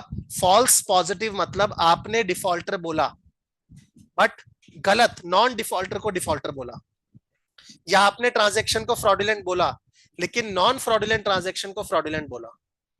फॉल्स नेगेटिव मतलब आपने नॉन फ्रॉडुलेंट बोला एक फ्रॉडुलेंट ट्रांजैक्शन को, नॉन फ्रॉडुलेंट बोला एक फ्रॉडुलेंट ट्रांजैक्शन को। फॉल्स नेगेटिव, आपने नॉन फ्रॉडुलेंट बोला बट एक्चुअल में वो फ्रॉडुलेंट था, या आपने नॉन डिफॉल्टर बोला बट एक्चुअल में वो डिफॉल्टर था। तो बैंक्स को देखना है किससे ज्यादा लॉस है, राइट। अगर मेरे को फॉल्स पॉजिटिव के कारण ज्यादा लॉस हो रहा है, तो मैं एक ऐसा मॉडल चूज करूंगा जो फॉल्स पॉजिटिव को मिनिमाइज करे। अगर मेरा फॉल्स नेगेटिव के कारण ज्यादा लॉस हो रहा है, तो मैं एक ऐसा मॉडल चूज करूंगा जो फॉल्स नेगेटिव को मिनिमाइज करे, क्योंकि अलग अलग मॉडल्स आपको अलग अलग रिजल्ट देंगे, ठीक है। तो परफॉर्मेंस इवैल्यूएशन, कैसे आप एक राइट मॉडल को चूज करोगे, ऑब्वियसली वो और फैक्टर्स पे भी डिपेंड करेगा, बट परफॉर्मेंस इवैल्यूएशन तो एक क्रिटिकल फैक्टर है ना, जिसके बेसिस पे आप एक फाइनल मॉडल चूज करोगे। That is what we are trying to discuss over here, right. आगे देखते हैं। For example next application, unsupervised learning. Supervised learning में you have the target variable, default हुआ या डिफॉल्ट नहीं हुआ, आप उसके बेसिस पे ट्रेनिंग कर रहे हो। अनसुपरवाइज्ड लर्निंग में आपके पास टारगेट वेरिएबल है ही नहीं, आपके पास सिर्फ रॉ डेटा है, आपके पास आउटकम वेरिएबल नहीं है, राइट। तो अगर आपको सेगमेंट्स क्रिएट करने हैं डेटा में, तो आप क्या यूज कर सकते हो? अनसुपरवाइज्ड लर्निंग यूज कर सकते हो। फॉर एग्जांपल एक क्रेडिट कार्ड कंपनी है, वो अपने सारे कस्टमर्स का क्रेडिट कार्ड का ट्रांजैक्शंस को देख रहा है एंड उससे 3 स्कोर निकाल रहा है, recency score, frequency score, monetary value score. Recency score, frequency score, monetary value score. Recency score क्या होता है? ट्रांजैक्शन कब हुआ था लास्ट, कितना रिसेंट में ट्रांजैक्शन हुआ था, राइट। फ्रीक्वेंसी स्कोर मतलब कितना फ्रीक्वेंट वो कस्टमर ट्रांजैक्शन करता है, जितना फ्रीक्वेंट करता है उतना अच्छा है बैंक के लिए, उतना फीस मिलेगा। एंड मॉनेटरी वैल्यू स्कोर, कितना मॉनेटरी वैल्यू का वो ट्रांजैक्शन करता है। मैं अगर सारे कस्टमर्स का recency score, frequency score, monetary value score निकाल लूंगा, उसके बाद आई can create different kind of segments on that data, right. For example एक सेगमेंट मेरा होगा चैंपियन सेगमेंट, जिनका रिसेंसी भी हाई है, फ्रीक्वेंसी भी हाई है, मॉनेटरी वैल्यू भी हाई है। मतलब अभी अभी ट्रांजेक्शन किया है, बहुत ज्यादा ट्रांजेक्शन्स करते हैं एंड बहुत बड़े बड़े अमाउंट के ट्रांजेक्शन्स करते हैं। तो ये लोग कौन है? एक्टिव लोग, frequent purchasers and high spenders. इनके लिए मैं क्या स्ट्रैटेजी यूज करूंगा, क्या मार्केटिंग स्ट्रैटेजी यूज करूंगा? I will offer exclusive rewards and VIP programmes. उनको पर्सनलाइज्ड थैंक यू मैसेज भेजेंगे। Provide early access to new products, because ये मेरे वीआईपी कस्टमर्स हैं, राइट। दूसरा, लॉयल कस्टमर्स। फ्रीक्वेंसी हाई है, मॉनेटरी वैल्यू भी high है, moderate recency. Regular buyers with high spending but not the most recent, इनके लिए मैं लॉयल्टी प्रोग्राम्स को स्ट्रेंथन करूंगा।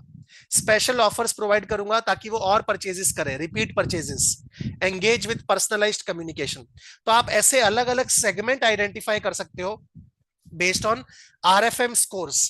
ये बहुत स्ट्रॉन्ग स्ट्रैटेजी है जो मार्केटिंग के अंदर यूज होता है, राइट। तो सपोज मैंने डेटा लिया है, राइट, और वो डेटा के बेसिस पे I am finding out recency score, frequency score, monetary value score. In fact ये सेम तरह का मॉडल मैं अपना पीक्स टू टेल्स डेटा के ऊपर भी कर सकता हूं कि किसी कस्टमर ने कब मेरा लास्ट कोर्स परचेज किया था, कितने कोर्सेज परचेज किए हैं, एवरेज टिकट साइज कितना है, मॉनेटरी वैल्यू कितना है। तो आप recency, frequency, monetary value scores को यूज करके अलग अलग क्लस्टर्स, अलग अलग सेगमेंट क्रिएट कर सकते हो। यहां मैंने 3 तरह के क्लस्टर्स आइडेंटिफाई किए, 1 2 3। ये कैसे किए हैं? Through segmentation. तो यहां पे आपके पास कोई वाई नहीं है, आपके पास सिर्फ एक्स है। रिसेंसी का डेटा, ये डेट वाइज है, फ्रीक्वेंसी का डेटा, मॉनेटरी वैल्यू का डेटा, राइट। और आप क्या कर रहे हो? आप सेगमेंट आइडेंटिफाई कर रहे हो। फिर आपको सेंस बनाना है यार किस तरह के सेगमेंट के लिए मुझे किस तरह का मार्केटिंग स्ट्रैटेजी यूज करना चाहिए। As a true data scientist आपको सिर्फ एल्गोरिदम्स के बारे में नहीं सोचना, आपको उसके एंड यूज केस के बारे में सोचना है। अगर आप एंड यूज केस के बारे में सोच रहे हो तब तो आप एक अच्छे डेटा साइंटिस्ट बनोगे। अदरवाइज आप क्या है, खो जाओगे कि यार रिस्क में इसका एप्लीकेशन क्या है, मैं क्यों पढ़ रहा हूं इसको, आपका इंटरेस्ट ही नहीं आएगा। हमारा इंटरेस्ट तभी आएगा जब हम उन एल्गोरिदम्स को यूज करके एक्चुअल में डिसीजन मेकिंग करेंगे एंड एक बैंक को फायदा दिलाएंगे in terms of strategy designing. तो यहाँ पे अलग अलग तरह के सेगमेंट, मैंने कितने सारे सेगमेंट बनाए हैं, वो सारे सेगमेंट के लिए मैं स्ट्रैटेजीज अलग अलग तरह का डिजाइन करूंगा। I can not use a plane vanilla strategy for all the different kind of segments. तो चैंपियंस हो गए, loyal customers, potential loyalist, new customers, promising, need attention, at risk, can't loose them, hibernating, lost. ये मैंने actual एक marketing policy से निकाला है। और वहां पे क्या यूज हो रहा है? Recency, frequency, monetary value. And कौन सा लर्निंग यूज हो रहा है? अनसुपरवाइज्ड लर्निंग, जिसमें हम लोग सेगमेंटेशन टेक्निक्स यूज कर रहे हैं। So that is an application of unsupervised learning, right. उसके अलावा नेक्स्ट इज आपका डीप लर्निंग, जहां पे भी आपके इनपुट्स में कंप्लेक्स नॉन लीनियर इंटरेक्शंस हैं, complex non linear interactions, right. वहां पे आप डिसीजन ट्री भी यूज करते हो। डिसीजन ट्री आपने सुना होगा। तो हम लोग एक्सेल के अंदर क्लासिफिकेशन एंड रिग्रेशन ट्रीज ये सब भी पढ़ा देंगे, राइट। उसके अलावा वहां पे आप डीप लर्निंग भी यूज कर सकते हो, जहां पे भी आपका कंप्लेक्स नॉन लीनियर इंटरेक्शन है, कंप्लेक्स नॉन लीनियर इंटरेक्शंस, वहां पे आप डिसीजन ट्रीज यूज कर सकते हो। डिसीजन ट्रीज अगर किसी ने सुना है तो, जहां पे कंप्लेक्स नॉन लीनियर इंटरेक्शन है वहां पे आपके लीनियर मॉडल्स वर्क नहीं करेंगे, like linear regression, logistic regression. तो वहां आप may be decision tree use करोगे, या वहां पे आप डीप लर्निंग यूज कर सकते हो, न्यूरल नेटवर्क्स यूज कर सकते हो। न्यूरल नेटवर्क का फायदा ही क्या है? अगर आपके वेरिएबल्स के बीच में बहुत कंप्लेक्स नॉन लीनियर इंटरेक्शंस हैं तो लीनियर मॉडल्स उसको कैप्चर नहीं कर पाएगा, वहां पे आपको न्यूरल नेटवर्क्स यूज करने पड़ेंगे। खासकर इसका एप्लीकेशन है स्टॉक मार्केट के अंदर। स्टॉक मार्केट के अंदर फॉर एग्जाम्पल आप अलग अलग टेक्निकल इंडिकेटर्स यूज कर रहे हो, आरएसआई का वैल्यू क्या है, एमएससीडी का वैल्यू क्या है, मूविंग एवरेज का वैल्यू क्या है, विलियम परसेंटेज आर का वैल्यू क्या है, ऐसे 300 आप इंडिकेटर्स यूज कर सकते हो। एंड यू कैन सी उसके बाद स्टॉक का परफॉर्मेंस कैसा रहा, वो इंडिकेटर का वैल्यू क्या था एंड स्टॉक का परफॉर्मेंस कैसा रहा, right? And then you can explore the relationship between the stock का performance and the indicator का value, स्टॉक का परफॉर्मेंस एंड द इंडिकेटर का वैल्यू। तो वहां पे जो सारे इंडिकेटर्स हैं उसमें तो बहुत कंप्लेक्स नॉन लीनियर इंटरेक्शंस है ना, राइट। खासकर स्टॉक मार्केट डेटा में इतना लीनियर इंटरेक्शंस नहीं होता। तो वहां पे आप क्या यूज करोगे? डीप लर्निंग यूज करोगे। जो मैंने आपको ऑप्शन प्राइसिंग का डेटा दिया, वहां पे भी जो आपके पांचों पैरामीटर्स होते हैं, stock price, strike price, interest rate, volatility, tenor, वो सारों में क्या होता है, बहुत कंप्लेक्स नॉन लीनियर इंटरेक्शंस रहता है। तो वहां पे इसीलिए एएनएन जो है वो बेटर परफॉर्म करता है as compare to Black Scholes model, right. तो जहां पर भी कंप्लेक्स नॉन लीनियर इंटरेक्शंस हैं, वहां आप क्या यूज करोगे, डीप लर्निंग यूज करोगे। तो क्या सर हम लोग इस कोर्स के अंदर स्टॉक मार्केट प्रिडिक्शंस भी करेंगे? The answer is yes. जैसे फॉर एग्जांपल मैंने आपको अभी अनसुपरवाइज्ड लर्निंग दिखाया, यहां पे मैं सारे कंपनीज का कुछ की रेशियोज ले सकता हूं, return on capital employed, return on equity, operating profit margin, debt to equity, price to earning ratio, return on asset, and I can create different segments. And then मैं एक डाइवर्सिफाइड पोर्टफोलियो क्रिएट कर सकता हूं based on different segments. एक segment है जो कि लो profits loss making है, एक सेगमेंट है जो कि high debt high return segment है, एक सेगमेंट है जो कि हाई रिटर्न्स है, लो पी है, लो डेट है, राइट। एक सेगमेंट है जो हाई पी है, मीडियम डेट है। तो मैं इस तरह से सारे कंपनीज का डेटा लेके अलग अलग सेगमेंट्स क्रिएट कर सकता हूं, and then I can create a diversified portfolio based on that. I can create a diversified portfolio based on that. In fact हम लोगों ने कुछ और पोर्टफोलियो मैनेजमेंट के एग्जांपल्स भी देखे थे, राइट, जो हम लोगों ने एक्सप्लोर किए हैं वाइल क्रिएटिंग द कंटेंट, जहां पर हम लोग अलग अलग मॉडल्स से पोर्टफोलियो क्रिएट किए हैं, अलग अलग मॉडल्स से पोर्टफोलियो क्रिएट किए हैं, रिग्रेशन के बेसिस पे, केएनएन के बेसिस पे, एसवीएम के बेसिस पे, नाइफ बेस के बेसिस पे, एलएसटीएम के बेसिस पे, एनसेम्बल लर्निंग के बेसिस पे। एंड हम लोगों ने सबका एक्यूरेसी दिखाया कि कौन सा मॉडल मेरे को स्टॉक पिकिंग में सबसे ज्यादा फायदा दिया है, right. In fact we were able to create a strategy which outperform Nifty using machine learning. We were able to create a strategy जो हमने बैक टेस्ट करके दिखाया, which was outperforming Nifty, Sensex के रिटर्न्स को आउट परफॉर्म कर रहा था। This is the Sensex का रिटर्न्स एंड ये हमारा क्यूडीए का रिटर्न्स है, राइट। और इन सब में हमने एक्चुअल ओरिजिनल डेटा यूज किया है मशीन लर्निंग से। तो अगर मैं आपको दिखाऊं the kind of exercises that we have perform stock predictions में, तो इतना सारा डेटा हम लोगों ने पूल किया है।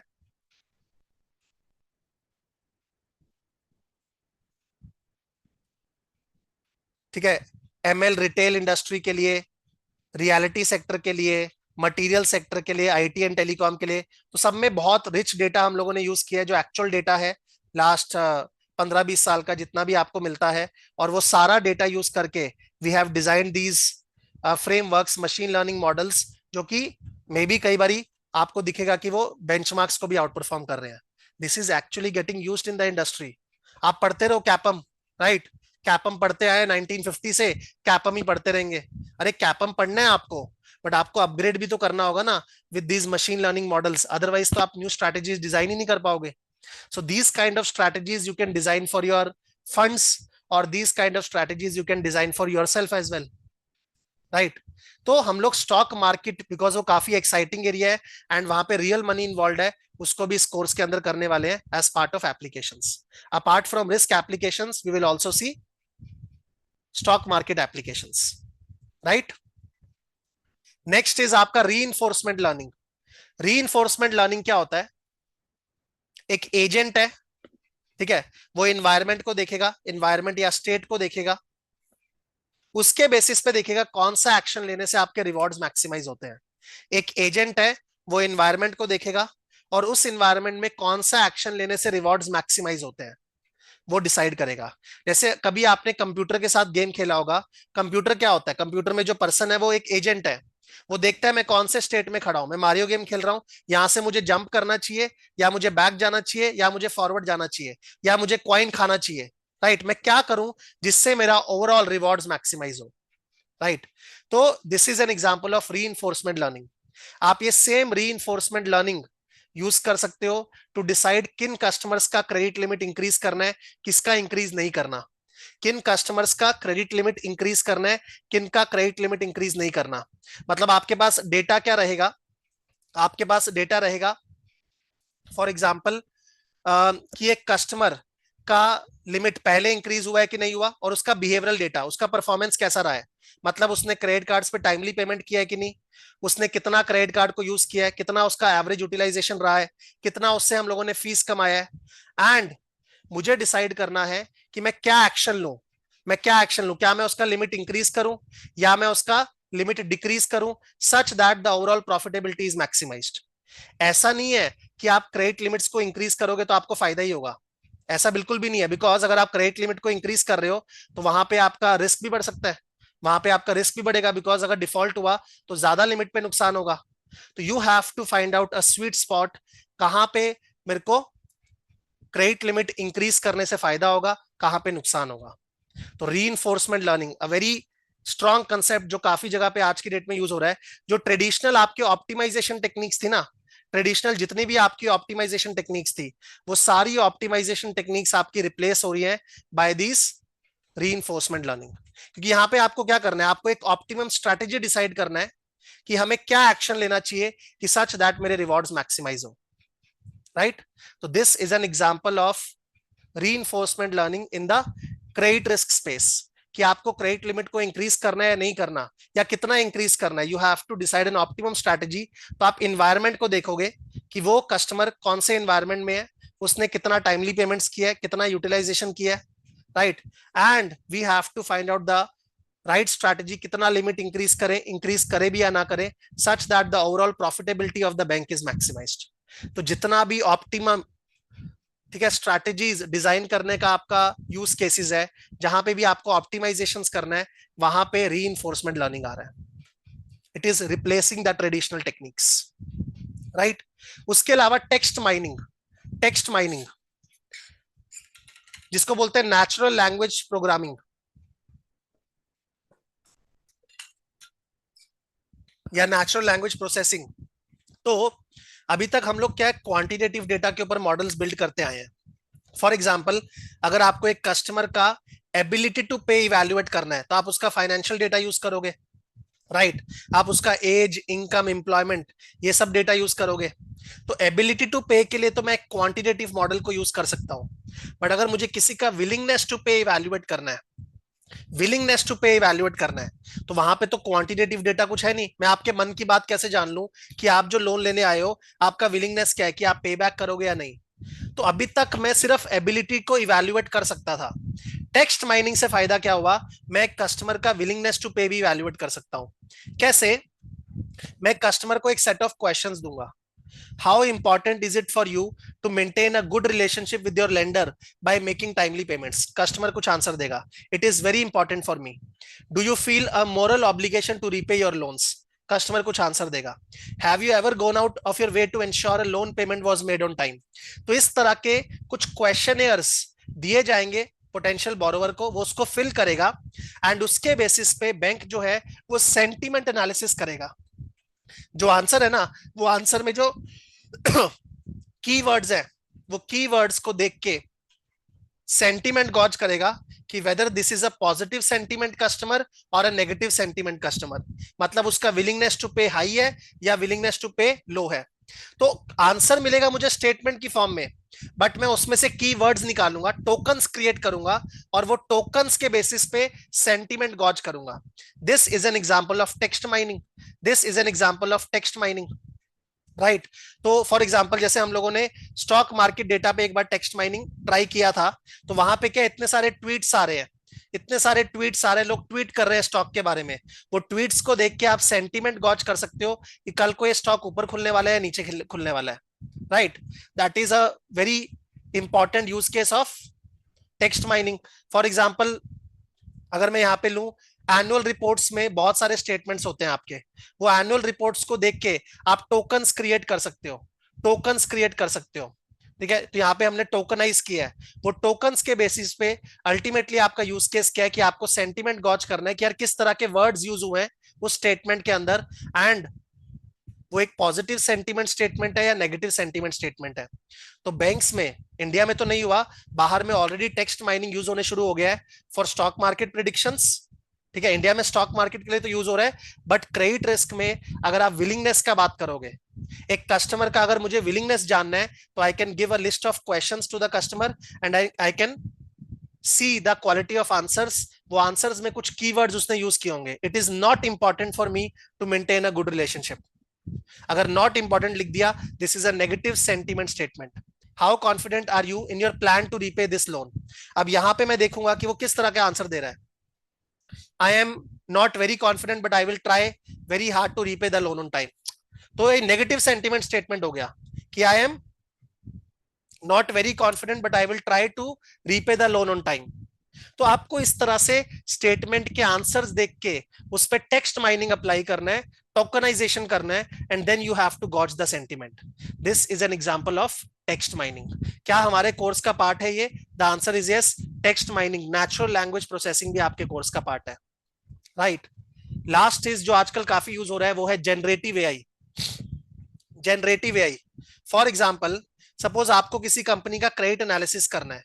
क्रेडिट एनालिसिस करने का मतलब मेरे पास उस कंपनी का एनुअल रिपोर्ट है, मैं उसमें मेन चेक करना चाहता हूं की रेशियोज क्या है, ऑल्टमैन जी स्कोर क्या है जो कि डिफॉल्ट को प्रेडिक्ट करता है, राइट।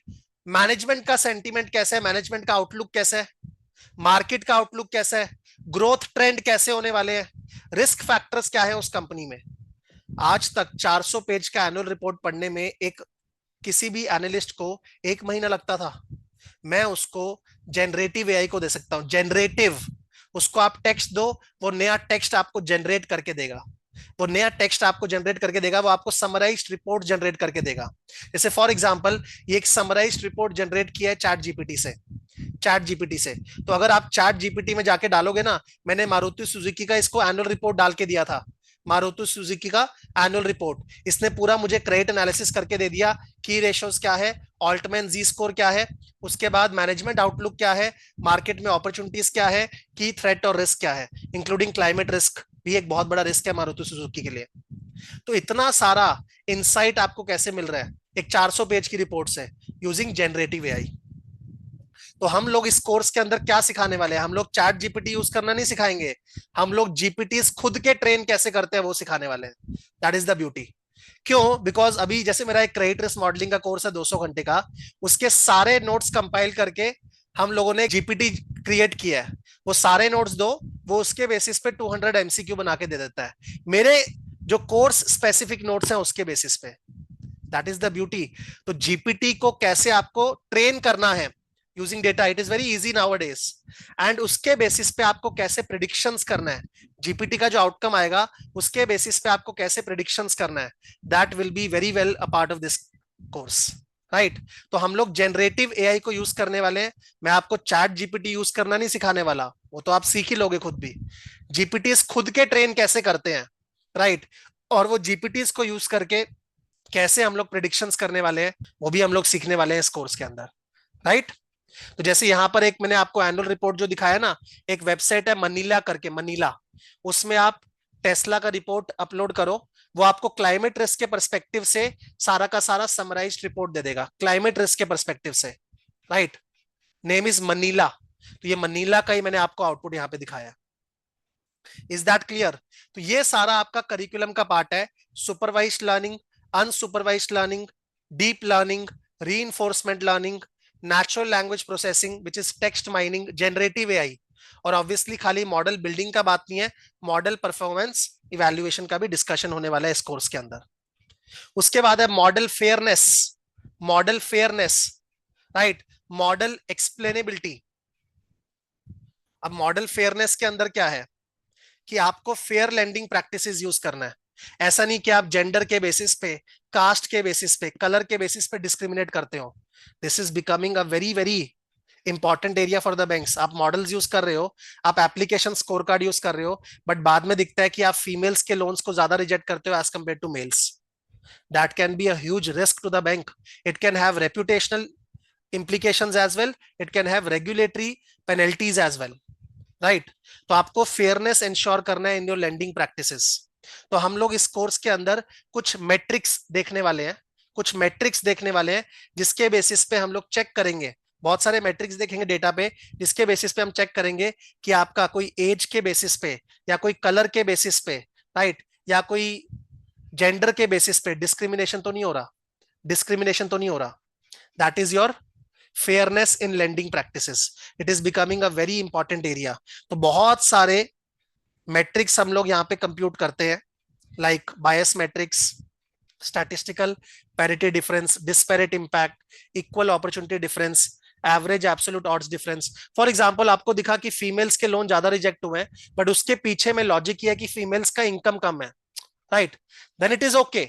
कि इनकम कम है उस कारण से वो लोन रिजेक्ट हुआ, then it is fine. But अगर इनकम सेम है, एवरेज इनकम मेल ग्रुप का फीमेल ग्रुप का, बट तब भी फीमेल्स में रिजेक्शन ज्यादा हुए हैं, that is a case of discrimination. तो वो डिस्क्रिमिनेशन आपके मॉडल्स में नहीं होना चाहिए। योर मॉडल्स शुड इंश्योर कि आप फेयर प्रैक्टिसेस यूज कर रहे हो। That is becoming a big use case, right. उसके अलावा आपका मॉडल इंटरप्रेटेबल होना चाहिए, एक्सप्लेनेबल होना चाहिए। क्या इनपुट्स आप यूज कर रहे हो, उसका क्या रिलेशनशिप है विद आउटपुट। मतलब अलग अलग बोरोवर के एट्रीब्यूट्स, एज, इनकम, एम्प्लॉयमेंट, कैसे डिफॉल्ट को एक्सप्लेन कर रहे हैं।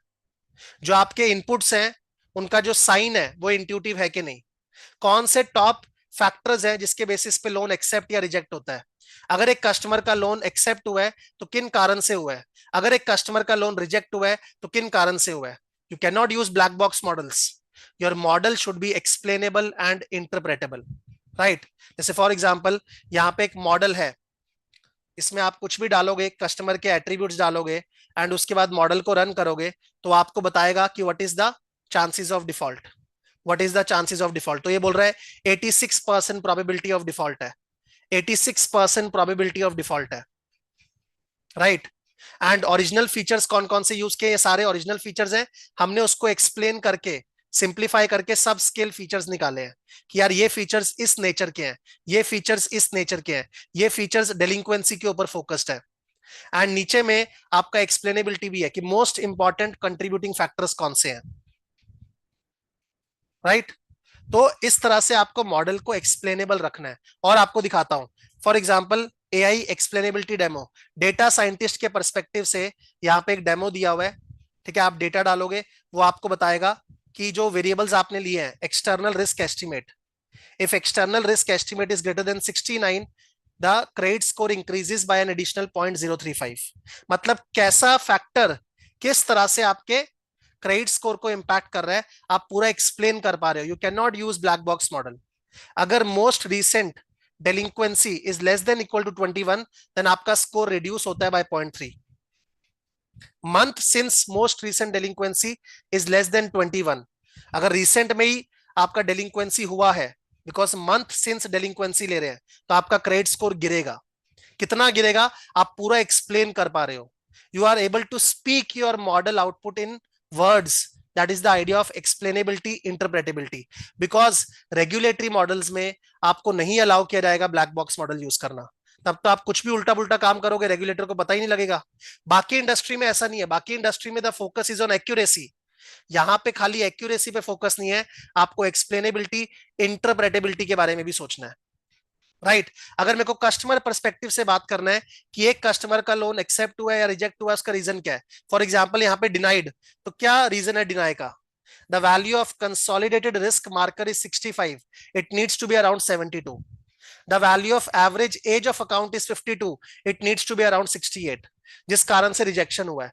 The value of month since most recent credit inquiry within the last 7 days is 2, it should be around 3 for application to be approved. तो you can explain the entire output to the customer as well. इस level का आपको एक्सप्लेनेबिलिटी और interpretability ensure करना है अपने model के अंदर। Is that clear, is that clear.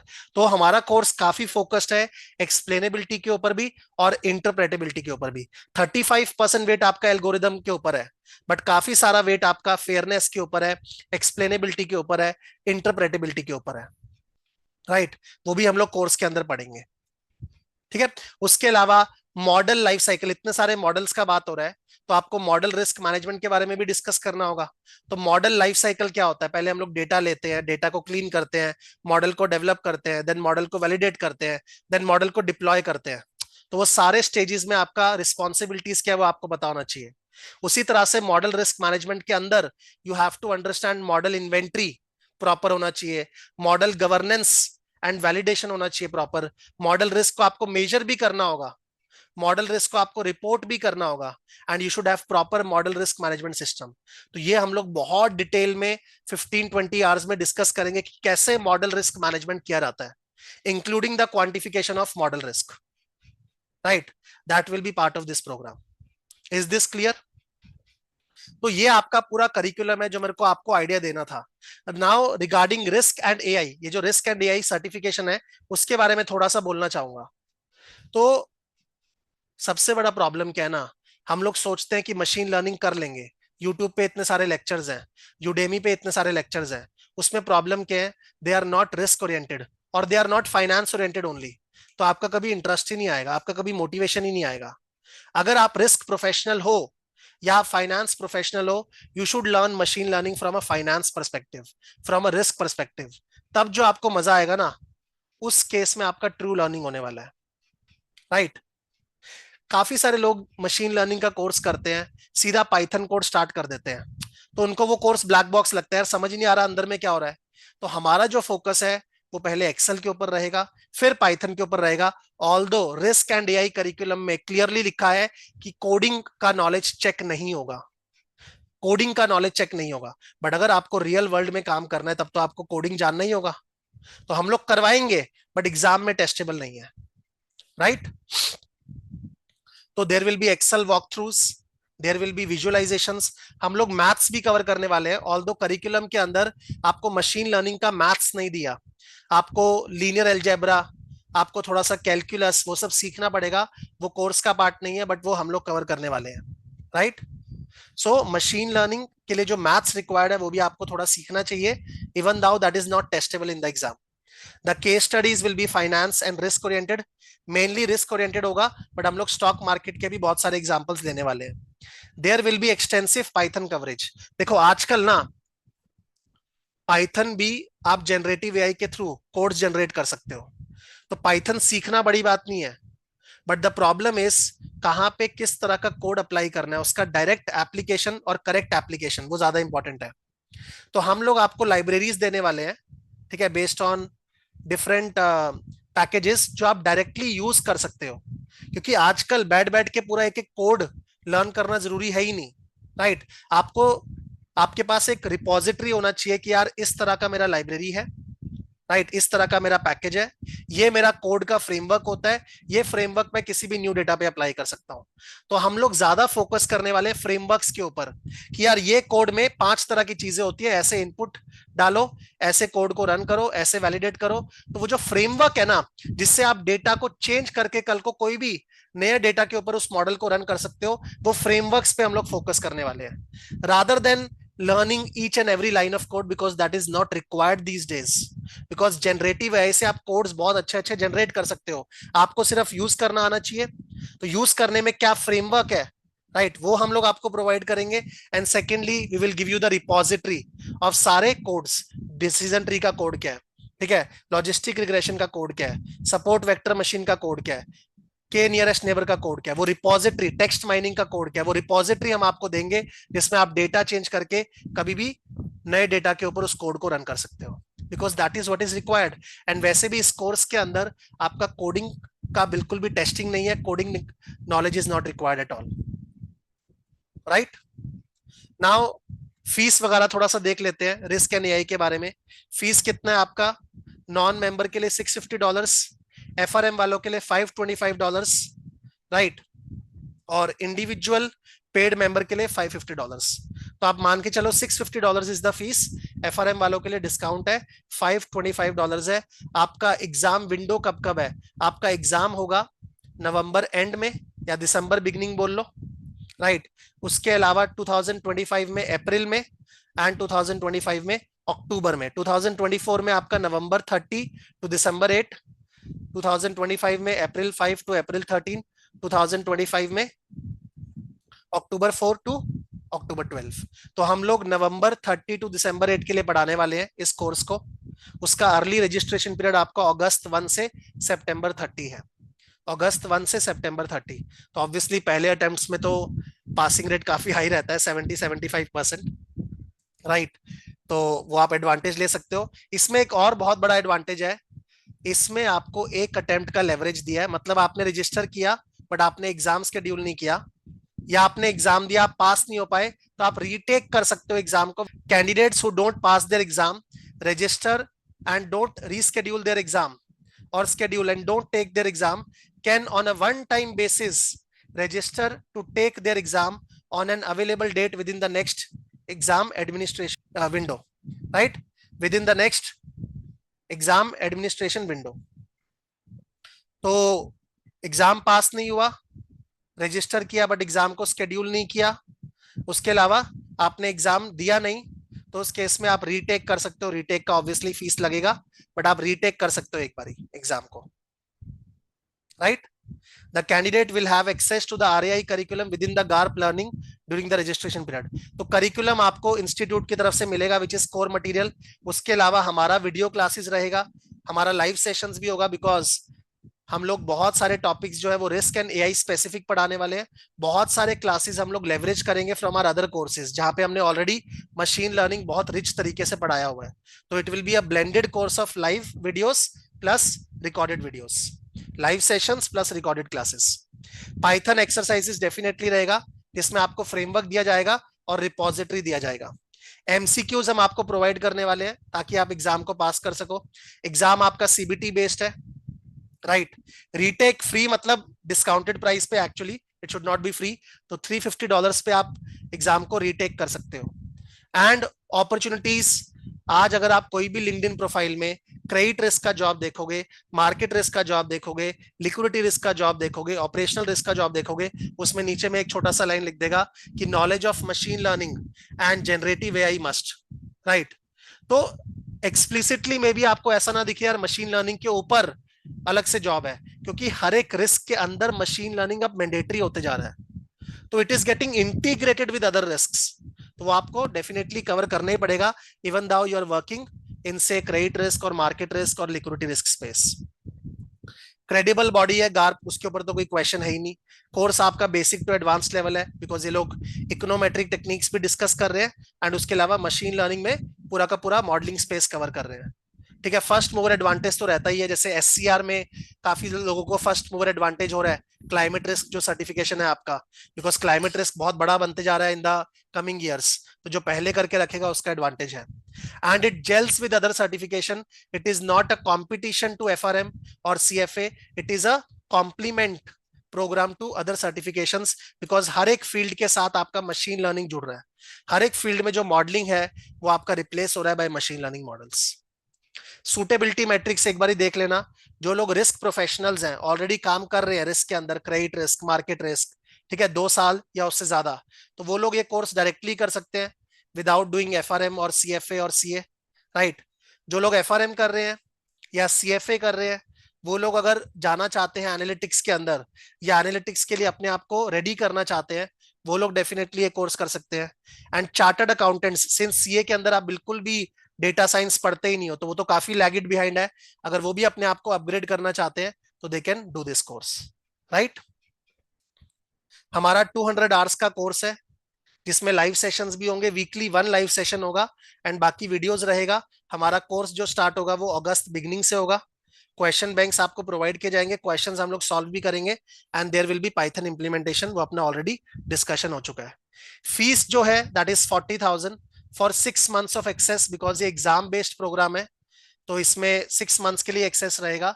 But for the first batch we will be providing 1 year access at 8,000 rupees discount. आप सबको मेरा नेचर पता है कि हम लोगों ने पहले भी ऑफर्स प्रोवाइड किया इनिशियली, राइट? जो लोग हमें शुरू में सपोर्ट करते हैं, तो if you are supporting us for the first batch, then we will be providing you with the 8,000 rupees discount, that will be 32,000 and that too for a 1 year access।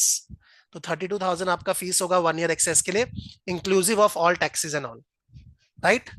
तो ये हमारा पूरा प्रोग्राम है risk and AI के ऊपर। मैं आपको थोड़ा सा पोर्टल अपना दिखा देता हूं, उसमें आपको क्या क्या वीडियोस मिलेगा। पाइथन फंडामेंटल्स के ऊपर वीडियोस मिलेगा, प्राइमर्स जो मैंने आपको बोला, maths primer, functions, calculus, linear algebra, although required नहीं है एग्जाम के लिए, तो एक ओरिएंटेशन वीडियो हम लोग शुरू में लेंगे कि एग्जाम के लिए क्या मैंडेटरी है एंड क्या ऑप्शनल है, बिकॉज हम लोग सब कुछ कवर कर रहे हैं कि आपका पूरा इन डेप्थ नॉलेज हो, राइट? बट एग्जाम फोकस भी अपने को रखना है, तो एग्जाम के लिए क्या इंपॉर्टेंट है वो हम लोग अलग से ओरिएंटेशन क्लास में डिस्कस करेंगे, ठीक है? इकोनोमेट्रिक टेक्निक्स, उसके बाद आपके एमएल के सारे आइडियाज, उसके बाद classification algorithms, right? Then text mining, then अभी और कंटेंट इसमें ऐड होगा। तो टोटल अपना 200 to 250 आवर्स के बीच में रहेगा and we will be preparing you for the first batch that is starting from August onwards. तो उसके बेसिस पे आप दिसंबर में एग्जाम दे पाओगे, राइट? तो मुझे इतना ही बोलना था आज के वेबिनार के लिए। बाकी अब जो भी क्वेश्चंस हैं, let me take those questions. तो maybe you can speak and ask your questions, और you can ask your questions in the chat box. तो आप रेज हैंड कर सकते हो या आप अपने क्वेश्चन चैट बॉक्स में पूछ सकते हो।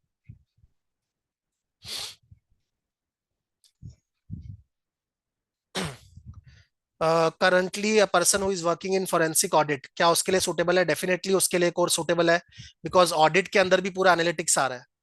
आजकल ऑडिट ट्रेडिशनल तरीके से नहीं होता, आपको एक सैम्पलिंग जैसा सिंपल टेक्निक भी करना है, वहां पे भी आप एनालिटिक्स को यूज करते हो। Yes Arpan, please speak. Yeah, if basically this course is for 1 year, but if I uh, cannot pass within first attempt, then अगर आपका 1 ईयर में then नहीं होता, then for every 6 months we will have an extension fee of 5,000 rupees. You will not have to pay the entire fees again. okay. या next question, आप chat box में भी question पूछ सकते हो। आप मेरा व्हाट्सएप नंबर भी नोट कर लीजिए, if you want any counselling, that is 9780564549, 9780564549। Next question आया है, डिस्काउंट्स इतने ही है, सिर्फ फर्स्ट बैच के लिए डिस्काउंट है, that will be applicable till 15th of August। That is 8,000 rupees discount for a 1 year access. ठीक है, because it is already inclusive of 18% GST। Rahul, yes Rahul. Hello yeah Rahul, sir, मेरा मेरा क्वेश्चन था कि since मुझे कोडिंग का background नहीं है, मैं पूरा फाइनेंस से आता हूँ, लाइक एमबीए कोडिंग का कोई बीकॉम। बैकग्राउंड नहीं चाहिए आपको इस कोर्स में, बिकॉज हम लोग बिल्कुल पाइथन फंडामेंटल से स्टार्ट करेंगे। At the same time exam के लिए तो कोडिंग टेस्टेबल ही नहीं है, तो आपको फ्रेमवर्क्स कैसे यूज करना है वो समझ में आना चाहिए, कैसे कोड्स को मैनिपुलेट करना है उस पर फोकस रहेगा, और उतना ही और एक चाहिए आपको क्वेश्चन रियल है। लाइफ के लिए भी। Thank you. सो और एक क्वेश्चन ऐसे कि बाकी जो भी एफआरएम एसएआर कोर्स है, उसमें सब पास्ट ईयर पेपर्स होते हैं, लोग उसको प्रैक्टिस करके एग्जाम दे सकते हैं, सो हमारे पास कुछ रेफरेंस मटेरियल किसी में होता है? पास्ट ईयर पेपर नहीं होता है, बिकॉज कोई भी पेपर मिलता नहीं है FRM का, तो पास्ट ईयर पेपर ओके। का कंसेप्ट किसी में नहीं होता। या बट मैंने देखा एफआरएम में कुछ मॉड्यूल्स होता है गार्ड्स के, जिसको हम प्रैक्टिस कर सकते हैं, मे बी वो पास्ट हाँ पेपर नहीं है, बट हाँ, तो बट उसमें अभी क्या है कि इसमें अभी क्वेश्चन बैंक आपको हम लोग प्रोवाइड करेंगे, जो हमने कंपाइल किया फ्रॉम डिफरेंट सर्टिफिकेशंस, क्योंकि अभी रिस्क एंड एआई का खुद का तो कुछ आया नहीं है, राइट? करेक्ट, हाँ। वो 4-5 सालों में आएगा। तो हम लोग अपने अच्छा। क्वेश्चंस आपको प्रोवाइड करेंगे, that will be around 300 questions, और उसको सॉल्व भी करेंगे क्लास के अंदर। ओके। या ओके सर, थैंक्स। और ये पीपीटी सबके साथ शेयर किया जाएगा, don't worry. Next question please.